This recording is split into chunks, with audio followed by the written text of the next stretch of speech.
Hello, Stephen Bedard here, and I want to talk to you about deconstruction. Now, that's a word that's being thrown around a lot lately. For some people, it's a very popular term, and for other people, a very unpopular term. You'll see a lot of people on social media describing their deconstruction, and they will often get a lot of attention about that. And then there are those who look at stories of deconstruction and say, well, you know what? We used to have a word for that. That was called backsliding. That was called apostasy. And they really look down upon all forms of deconstruction. So I think it would be helpful for us to take some time to actually reflect upon what deconstruction is. Now, deconstruction is not necessarily the same thing as deconversion. And I'm not going to get into the debate about whether or not you can lose your salvation if someone is truly a Christian, if they can become a non-Christian. We're not going to get into that. We're going to just assume that there are people who seem to have a vibrant faith, and then at another time there seems to be a change. So we're just going to assume that, and we're not going to debate whether something on the inside is actually changing. So there are such things as deconversion, where a person seems to be following the Lord, they're actively involved in church, and then at some point they claim to no longer be a Christian. We get these stories all the time. Oftentimes, lately, it seems to be among singers of contemporary Christian music who will claim to have lost their faith. And so that is something that goes on. That may or may not include deconstruction. And deconstruction does not necessarily lead to deconversion. So deconstruction really is talking about someone who looks at certain aspects of the faith that they once held, and they begin to deconstruct it. So it's not the same thing as destroying. If you think about it as building a structure with Lego blocks, and you're building it up, and then you decide, okay, wait a minute, that's not really what I was going for. And so you don't necessarily throw that away, but you will take those blocks off.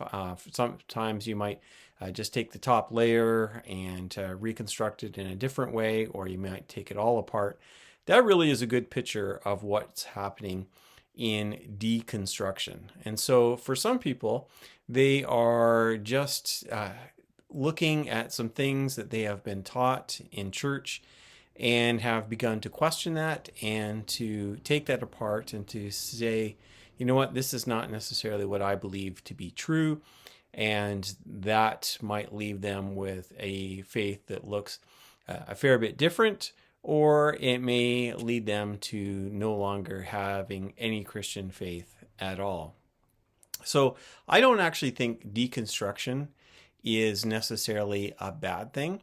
When I look at what my faith looked like, say, 25 years ago, it's quite a bit different than what my faith looks like today. There are certain things that I took for granted 25 years ago that now I have looked back and have realized, you know what, that probably was not true. So for example, I was attending a church that really put an emphasis on what you weren't allowed to do. And so it was very important that you avoid all rock music or secular rock music. And basically the narrative was anything secular is what you should avoid. You really shouldn't be watching secular movies or anything like that, or reading secular books or listening to secular music. You really need to listen to Christian music and listen or read Christian books and watch Christian movies. That you need to take what they saw as worldly, and worldly is not the same thing as secular. That's a subject for another video. But that really was the emphasis. And there was very little talk about caring for the poor. In fact, I remember there was debates about whether it was even appropriate for us to care for the poor. And in some conversations, people would say, well, I suppose it's okay for us to care for the poor as long as it's done as a means of evangelism, as long as you're doing it to get the gospel message across, then maybe we can say that some care for the poor might be okay. That really was the kind of narrative that was going on in that church. And I've had to deconstruct. I've had to go back and say, you know what? A lot of these things that I was taught were not right. They were not biblical. They were not reasonable. And so I have deconstructed. I have removed some of the things that were there, some of the things that I was taught, some of the things that I just took for granted. And I have replaced those things with other aspects of faith. And so there have been many changes, and I've shared about some of those changes in other videos, such as beliefs about the beginning of the world, beliefs about the end of the world, all of those things. There's been a lot of what I would consider to be deconstruction. And I think that I have a stronger faith because of that. Now, in my case, that deconstruction has not led to a loss of Christian faith. I am more confident in who Jesus is today than I was 25 years ago. In fact, I would say that there's more emphasis on Jesus now in my faith than there was back then, when the emphasis really was on rule keeping, and not even biblical rule keeping, but church tradition rule keeping. And so I think I have a stronger faith because of that. Now, for some people, they will begin to see that there were things that were taught that were not healthy, spiritually or emotionally, and they begin to deconstruct that. And probably there are things that they need to be deconstructing.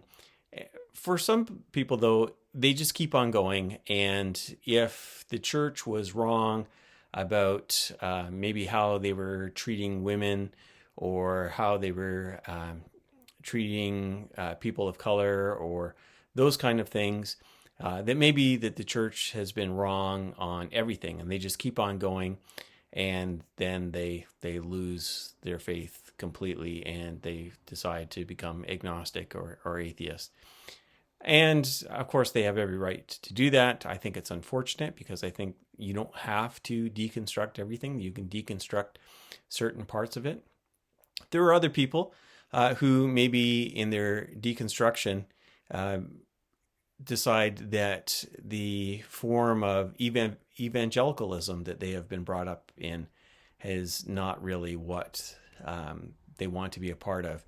And they may move over to another form of Christianity. And surprise, surprise, evangelicals are not the only Christians in the world.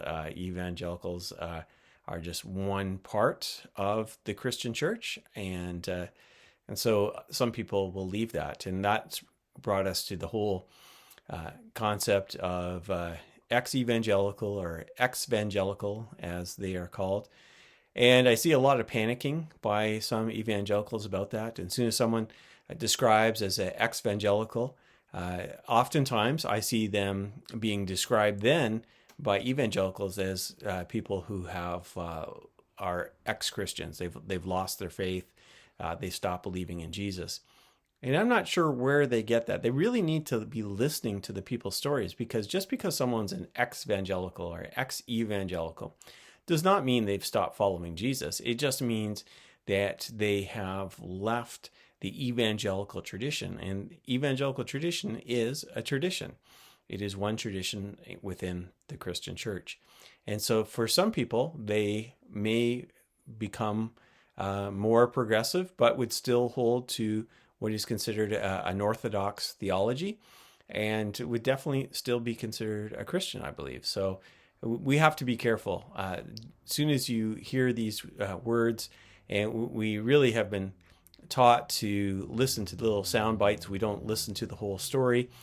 We judge an article online based on its title, and not based on what has been written. I don't know how many times people have responded to my blog posts, and I've said, have you ever actually read the article, or are you just going by the title?